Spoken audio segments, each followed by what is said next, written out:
أعوذ بالله من الشيطان الرجيم. بسم الله الرحمن الرحيم. لا يحب الله الجهر بالسوء من القول إلا من ظلم، وكان الله سميعا عليما. إن تبدوا خيرا أو تخفوه أو تعفوا عن سوء فإن الله كان عفوا قديرا. إن الذين يكفرون بالله ورسله ويريدون أن يفرقوا بين الله ورسله ويقولون نؤمن ببعض ونكفر ببعض ويريدون أن يتخذوا بين ذلك سبيلا، أولئك هم الكافرون حقا، وأعتدنا للكافرين عذابا مهينا. والذين آمنوا بالله ورسله ولم يفرقوا بين أحد منهم أولئك سوف يؤتيهم أجورهم، وكان الله غفورا رحيما. يسألك أهل الكتاب أن تنزل عليهم كتابا من السماء، فقد سألوا موسى أكبر من ذلك فقالوا أرنا الله جهرة فأخذتهم الصاعقة بظلمهم، ثم اتخذوا العجل من بعد ما جاءتهم البينات فاعفونا عن ذلك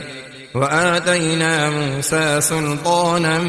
مبينا. ورفعنا فوقهم الطور بميثاقهم وقلنا لهم ادخلوا الباب سجدا وقلنا لهم لا تعدوا في السبت وأخذنا منهم ميثاقا غليظا. فبما نقضهم ميثاقهم وكفرهم بآيات الله وقتلهم الأنبياء بغير حق وقولهم قلوبنا غلف، بل طبع الله عليها بكفرهم فلا يؤمنون إلا قليلا.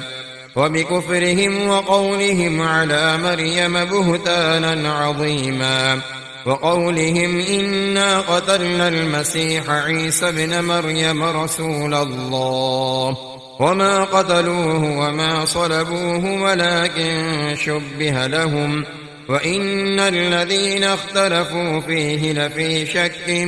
منه ما لهم به من علم إلا اتباع الظن، وما قتلوه يقينا، بل رفعه الله إليه وكان الله عزيزا حكيما. وإن من أهل الكتاب إلا ليؤمنن به قبل موته، ويوم القيامة يكون عليهم شهيدا. فبظلم من الذين هادوا حرمنا عليهم طيبات أحلت لهم وبصدهم عن سبيل الله كثيرا، وأخذهم الربا وقد نهوا عنه وأكلهم أموال الناس بالباطل، وأعتدنا للكافرين منهم عذابا أليما. لكن الراسخون في العلم منهم والمؤمنون يؤمنون بما أنزل إليك وما أنزل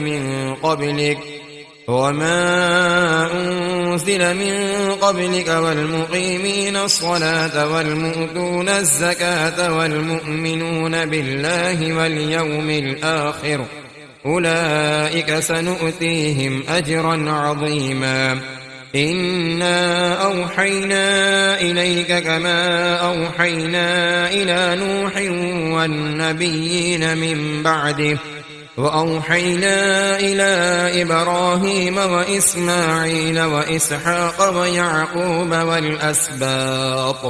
والأسباط وعيسى وأيوب ويونس وهارون وسليمان، وآتينا داود زبورا. ورسلا قد قصصناهم عليك من قبل ورسلا لم نقصصهم عليك، وكلم الله موسى تكليما. رسلا مبشرين ومنذرين لئلا يكون للناس على الله حجة بعد الرسل، وكان الله عزيزا حكيما. لكن الله يشهد بما أنزل إليك أنزله بعلمه، والملائكة يشهدون، وكفى بالله شهيدا. إن الذين كفروا وصدوا عن سبيل الله قد ضلوا ضلالا بعيدا. إن الذين كفروا وظلموا لم يكن الله ليغفر لهم ولا ليهديهم طريقا إلا طريق جهنم خالدين فيها أبدا، وكان ذلك على الله يسيرا.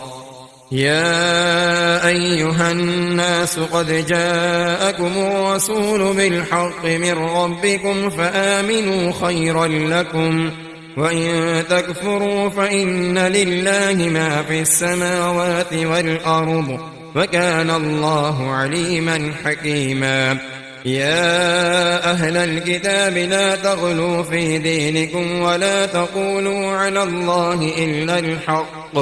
إنما المسيح عيسى ابن مريم رسول الله وكلمته ألقاها إلى مريم وروح منه، فآمنوا بالله ورسله ولا تقولوا ثلاثة، انتهوا خيرا لكم، إنما الله إله واحد سبحانه أن يكون له ولد، له ما في السماوات وما في الأرض، وكفى بالله وكيلا. لن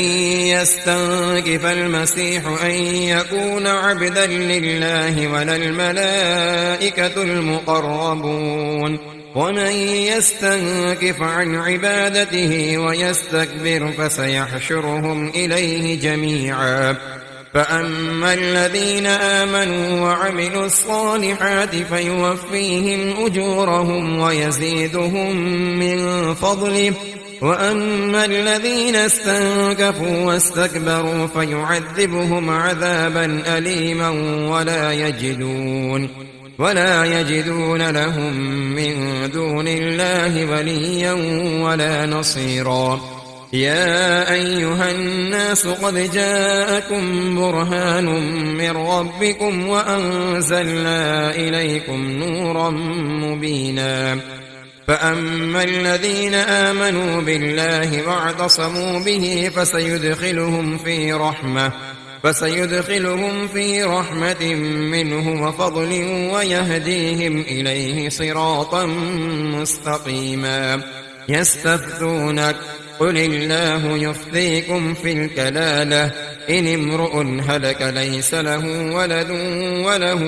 أخت فلها نصف ما ترك وهو يرثها إن لم يكن لها ولد، فإن كانت اثنتين فلهما الثلثان مما ترك، وإن كانوا إخوة رجالا ونساء فللذكر مثل حظ الأنثيين. يبين الله لكم أن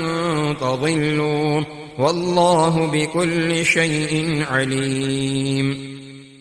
بسم الله الرحمن الرحيم. يا أيها الذين آمنوا أوفوا بالعقود، أحلت لكم بهيمة الأنعام إلا ما يتلى عليكم غير محل الصيد وأنتم حرم، إن الله يحكم ما يريد. يا أيها الذين آمنوا لا تحلوا شعائر الله ولا الشهر الحرام ولا الهدي ولا القلائد ولا آمين البيت الحرام يبتغون فضلا من ربهم ورضوانا، وإذا حللتم فاصطادوا، ولا يجرمنكم شنآن قوم أن صدوكم عن المسجد الحرام أن تعتدوا، وتعاونوا على البر والتقوى ولا تعاونوا على الإثم والعدوان، واتقوا الله إن الله شديد العقاب. حرمت عليكم الميتة والدم ولحم الخنزير وما أهل لغير الله به والمنخنقة والموقوذة والمتردية والنطيحة وما أكل السبع إلا ما ذكيتم وما ذبح على النسب وأن تستقسموا بالأزلام ذلكم فسق. اليوم يئس الذين كفروا من دينكم فلا تخشوهم واخشون. اليوم أكملت لكم دينكم وأتممت عليكم نعمتي ورضيت لكم الإسلام دينا. فمن اضطر في مخمصة غير متجانف لإثم فإن الله غفور رحيم. يسألونك ماذا أحل لهم قل أحل لكم الطيبات وما علمتم من الجوارح مكلبين تعلمونهن مما علمكم الله فكلوا مما أمسكن عليكم واذكروا اسم الله عليه واتقوا الله إن الله سريع الحساب. اليوم أحل لكم الطيبات وطعام الذين أوتوا الكتاب حل لكم وطعامكم حل لهم والمحصنات من المؤمنات والمحصنات من الذين أوتوا الكتاب من قبلكم إذا آتيتموهن أجورهن محصنين غير مسافحين ولا متخذي أخدان ومن يكفر بالإيمان فقد حبط عمله وهو في الآخرة من الخاسرين. يا أيها الذين آمنوا إذا قمتم إلى الصلاة فاغسلوا وجوهكم وأيديكم إلى المرافق وامسحوا برؤوسكم وأرجلكم إلى الكعبين وإن كنتم جنبا فاطهروا وإن كنتم مرضى أو على سفر أو جاء أحد منكم من الغائط أو لامستم النساء فلم تجدوا ماء فتيمموا صعيدا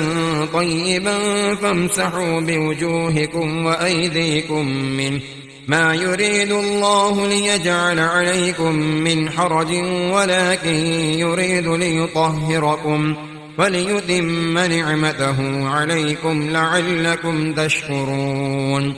واذكروا نعمة الله عليكم وميثاقه الذي واثقكم به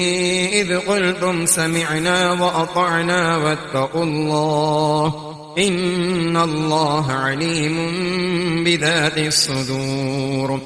يا أيها الذين آمنوا كونوا قوامين لله شهداء بالقسط ولا يجرمنكم شنآن قوم على ألا تعدلوا اعدلوا هو أقرب للتقوى واتقوا الله إن الله خبير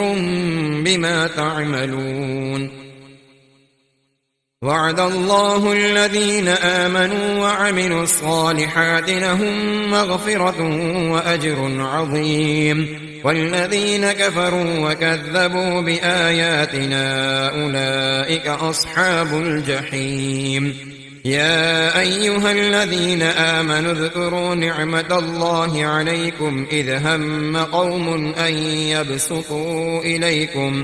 أن يبسطوا إليكم أيديهم فكف أيديهم عنكم واتقوا الله وعلى الله فليتوكل المؤمنون. ولقد أخذ الله ميثاق بني إسرائيل وبعثنا منهم 12 نقيبا وقال الله إني معكم لئن أقمتم الصلاة وآتيتم الزكاة وآمنتم برسلي وعزرتموهم وأقرضتم الله قرضا حسنا لأكفرن عنكم سيئاتكم ولأدخلنكم جنات تجري من تحتها الأنهار فمن كفر بعد ذلك منكم فقد ضل سواء السبيل فبما نقضهم ميثاقهم لعناهم وجعلنا قلوبهم قاسية يحرفون الكلم عن مواضعه ونسوا حظا مما ذكروا به ولا تزال تطلع على خائنة منهم إلا قليلا منهم فاعف عنهم واصفح إن الله يحب المحسنين ومن الذين قالوا إنا نصارى أخذنا ميثاقهم فنسوا حظا مما ذكروا به فأغرينا بينهم العداوة والبغضاء إلى يوم القيامة وسوف ينبئهم الله بما كانوا يصنعون يا أهل الكتاب قد جاءكم رسولنا يبين لكم كثيرا مما كنتم تخفون من الكتاب ويعفو عن كثير قد جاءكم من الله نور وكتاب مبين يهدي به الله من اتبع رضوانه سبل السلام ويخرجهم من الظلمات إلى النور بإذنه ويهديهم إلى صراط مستقيم لقد كفر الذين قالوا إن الله هو المسيح ابن مريم قل فمن يملك من الله شيئا إن أراد أن يهلك المسيح ابن مريم وأمه ومن في الأرض جميعا ولله ملك السماوات والأرض وما بينهما يخلق ما يشاء والله على كل شيء قدير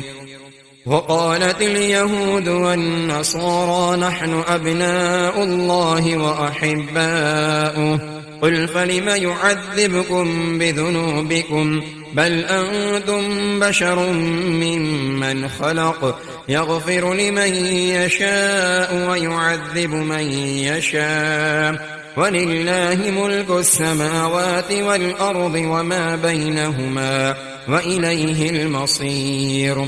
يا أهل الكتاب قد جاءكم رسولنا يبين لكم على فترة من الرسل أن تقولوا ما جاءنا من بشير ولا نذير فقد جاءكم بشير ونذير والله على كل شيء قدير وإذ قال موسى لقومه يا قوم اذكروا نعمة الله عليكم إذ جعل فيكم أنبياء وجعلكم ملوكا وآتاكم ما لم يؤت أحدا من العالمين يا قوم ادخلوا الأرض المقدسة التي كتب الله لكم ولا ترتدوا على أدباركم فتنقلبوا خاسرين قالوا يا موسى إن فيها قوما جبارين وإنا لن ندخلها حتى يخرجوا منها فإن يخرجوا منها فإنا داخلون قال رجلان من الذين يخافون أنعم الله عليهم ادخلوا عليهم الباب فإذا دخلتموه فإنكم غالبون وعلى الله فتوكلوا إن كنتم مؤمنين قالوا يا موسى إنا لن ندخلها أبدا ما داموا فيها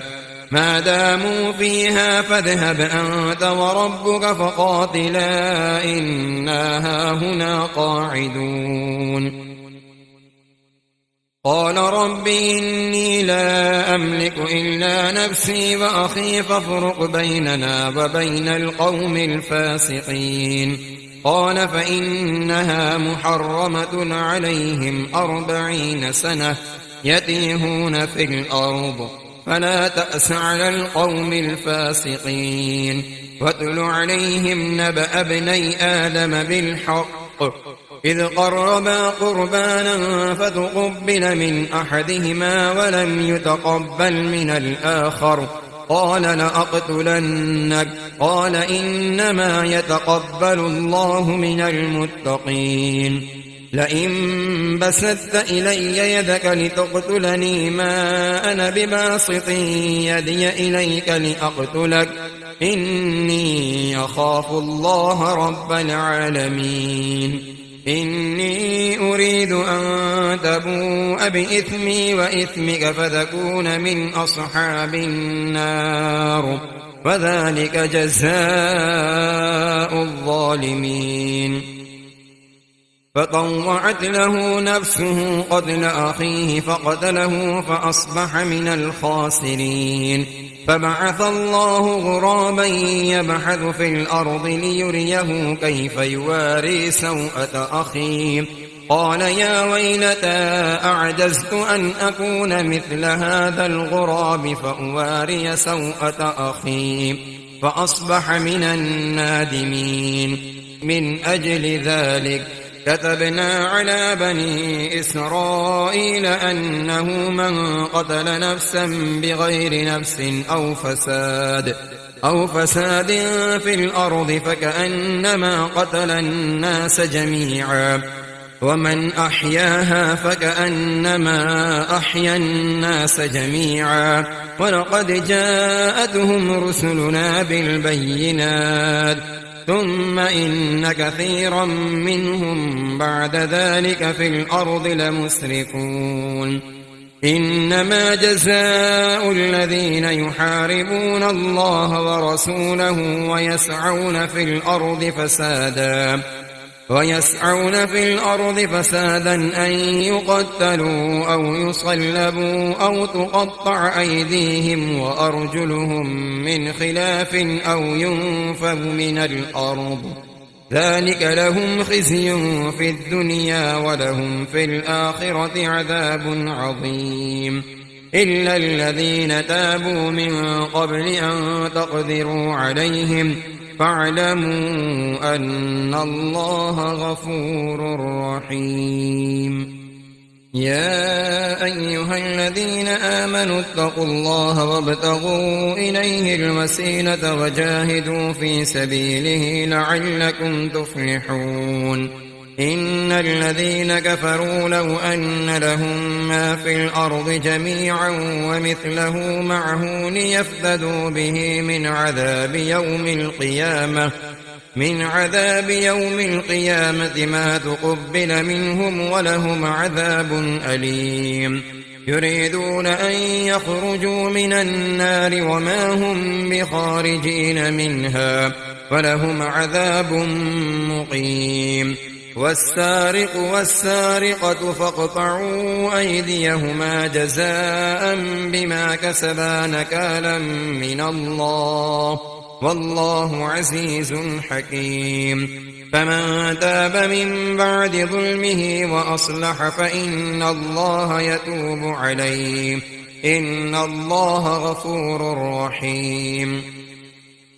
ألم تعلم أن الله له ملك السماوات والأرض يعذب من يشاء ويغفر لمن يشاء والله على كل شيء قدير يا أيها الرسول لا يحزنك الذين يسارعون في الكفر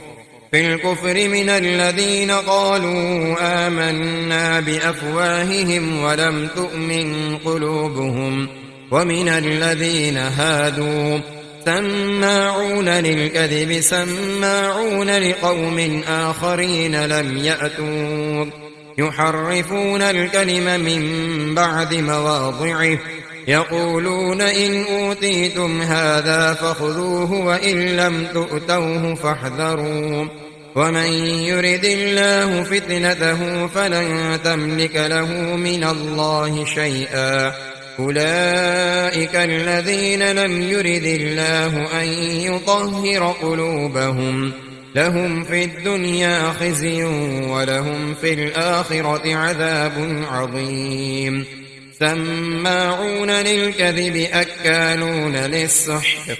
فإن جاءوك فاحكم بينهم أو أعرض عنهم وإن تعرض عنهم فلن يضروك شيئا وإن حكمت فاحكم بينهم بالقسط إن الله يحب المقسطين وكيف يحكمونك وعندهم التوراة فيها حكم الله ثم يتولون من بعد ذلك وما أولئك بالمؤمنين إنا أنزلنا التوراة فيها هدى ونور يحكم بها النبيون الذين أسلموا للذين هادوا والربانيون والأحبار بما استحفظوا من كتاب الله وكانوا عليه شهداء فلا تخشوا الناس واخشوني ولا تشتروا بآياتي ثمنا قليلا ومن لم يحكم بما أنزل الله فأولئك هم الكافرون وكتبنا عليهم فيها أن النفس بالنفس والعين بالعين والأنف بالأنف والأذن بالأذن والسن بالسن والجروح قصاص فمن تصدق به فهو كفارة له ومن لم يحكم بما أنزل الله فأولئك هم الظالمون وقفينا على آثارهم بعيسى ابن مريم مصدقا لما بين يديه من التوراة وآتيناه الإنجيل فيه هدى ونور ومصدقا لما بين يديه من التوراة وهدى وموعظة للمتقين وليحكم أهل الإنجيل بما أنزل الله فيه ومن لم يحكم بما أنزل الله فأولئك هم الفاسقون وأنزلنا إليك الكتاب بالحق مصدقا لما بين يديه من الكتاب ومهيمنا عليه فاحكم بينهم بما أنزل الله ولا تتبع أهواءهم عما جاءك من الحق لكل جعلنا منكم شرعة ومنهاجا ولو شاء الله لجعلكم أمة واحدة ولكن ليبلوكم فيما آتاكم فاستبقوا الخيرات إلى الله مرجعكم جميعا فينبئكم بما كنتم فيه تختلفون وأن احكم بينهم بما أنزل الله ولا تتبع أهواءهم واحذرهم أن يفتنوك عن بعض ما أنزل الله إليك فإن تولوا فاعلم أنما يريد الله أن يصيبهم ببعض ذنوبهم وإن كثيرا من الناس لفاسقون أفحكم الجاهلية يبغون ومن أحسن من الله حكما لقوم يوقنون يا أيها الذين آمنوا لا تتخذوا اليهود والنصارى أولياء بعضهم أولياء بعض ومن يتولهم منكم فإنه منهم إن الله لا يهدي القوم الظالمين فترى الذين في قلوبهم مرض يسارعون فيهم يقولون نخشى أن تصيبنا دائرة فعسى الله أن يأتي بالفتح أو أمر من عنده فيصبحوا على ما أسروا في أنفسهم نادمين ويقول الذين آمنوا أهؤلاء الذين أقسموا بالله جهد أيمانهم إنهم لمعكم حبطت أعمالهم فأصبحوا خاسرين يا أيها الذين آمنوا من يرتد منكم عن دينه فسوف يأتي الله بقوم يحبهم ويحبونه أذلة على المؤمنين أعزة على الكافرين يجاهدون في سبيل الله ولا يخافون لومة لائم ذلك فضل الله يؤتيه من يشاء والله واسع عليم إنما وليكم الله ورسوله والذين آمنوا الذين يقيمون الصلاة ويؤتون الزكاة وهم راكعون ومن يتول الله ورسوله والذين آمنوا فإن حزب الله هم الغالبون يا أيها الذين آمنوا لا تتخذوا الذين اتخذوا دينكم هزوا ولعبا من الذين أوتوا الكتاب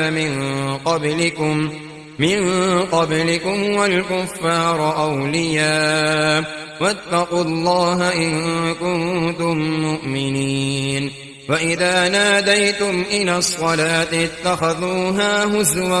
ولعبا ذلك بأنهم قوم لا يعقلون قل يا أهل الكتاب هل تنقمون منا إلا أن آمنا بالله وما أنزل إلينا وما أنزل من قبل وأن أكثركم فاسقون قل هل أنبئكم بشر من ذلك مثوبة عند الله بل لعنه الله وغضب عليه وجعل منهم القردة والخنازير وعبد الطاغوت أولئك شر مكانا وأضل عن سواء السبيل وإذا جاءوكم قالوا آمنا وقد دخلوا بالكفر وهم قد خرجوا به والله أعلم بما كانوا يكتمون وترى كثيرا منهم يسارعون في الإثم والعدوان وأكلهم السحت لبئس ما كانوا يعملون لولا ينهاهم الربانيون والأحبار عن قولهم الإثم وأكلهم السحت لبئس ما كانوا يصنعون وقالت اليهود يد الله مغلولة غلت أيديهم ولعنوا بما قالوا بل يداه مبسوطتان ينفق كيف يشاء وليزيدن كثيرا منهم ما أنزل إليك من ربك طغيانا وكفرا وألقينا بينهم العداوة والبغضاء إلى يوم القيامة كلما أوقدوا نارا للحرب أطفأها الله ويسعون في الأرض فسادا والله لا يحب المفسدين ولو أن أهل الكتاب آمنوا واتقوا لكفرنا عنهم سيئاتهم ولأدخلناهم جنات النعيم ولو أنهم أقاموا التوراة والإنجيل وما أنزل إليهم من ربهم لأكلوا من فوقهم ومن تحت أرجلهم منهم أمة مقتصدة وكثير منهم ساء ما يعملون يا أيها الرسول بلغ ما أنزل إليك من ربك وإن لم تفعل فما بلغت رسالته والله يعصمك من الناس إن الله لا يهدي القوم الكافرين قل يا أهل الكتاب لستم على شيء حتى تقيموا التوراة والإنجيل وما أنزل إليكم من ربكم وليزيدن كثيرا منهم ما أنزل إليك من ربك طغيانا وكفرا فلا تأس على القوم الكافرين إن الذين آمنوا والذين هادوا والصابئون والنصارى من آمن بالله واليوم الآخر وعمل صالحا فلا خوف عليهم ولا هم يحزنون لقد أخذنا ميثاق بني إسرائيل وأرسلنا إليهم رسلا كلما جاءهم رسول بما لا تهوى أنفسهم فريقا كذبوا وفريقا يقتلون وحسبوا ألا تكون فتنة فعموا وصموا ثم تاب الله عليهم ثم عموا وصموا كثير منهم والله بصير بما يعملون لقد كفر الذين قالوا إن الله هو المسيح ابن مريم وقال المسيح يا بني إسرائيل اعبدوا الله ربي وربكم إنه من يشرك بالله فقد حرم الله عليه الجنة ومأواه النار وما للظالمين من أنصار لقد كفر الذين قالوا إن الله ثالث ثلاثة وما من إله إلا إله واحد وإن لم ينتهوا عما يقولون ليمسن الذين كفروا منهم عذاب أليم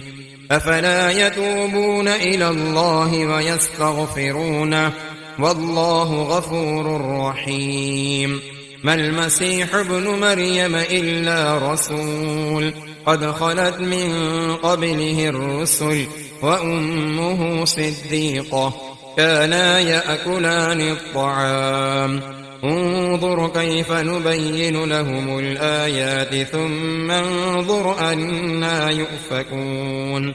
قل أتعبدون من دون الله ما لا يملك لكم ضرا ولا نفعا والله هو السميع العليم قل يا أهل الكتاب لا تغلوا في دينكم غير الحق ولا تتبعوا أهواء قوم قد ضلوا من قبل وأضلوا كثيرا وضلوا عن سواء السبيل لعن الذين كفروا من بني إسرائيل على لسان داود وعيسى بن مريم ذلك بما عصوا وكانوا يعتدون كانوا لا يتناهون عن منكر فعلوه لبئس ما كانوا يفعلون ترى كثيرا منهم يتولون الذين كفروا لبئس ما قدمت لهم أنفسهم أن سخط الله عليهم وفي العذاب هم خالدون ولو كانوا يؤمنون بالله والنبي وما أنزل إليه ما اتخذوهم أولياء ولكن كثيرا منهم فاسقون لتجدن أشد الناس عذابة للذين آمنوا اليهود والذين أشركوا ولتجدن أقربهم مودة للذين آمنوا الذين قالوا إنا نصارى ذلك بأن منهم قسيسين ورهبانا وأنهم لا يستكبرون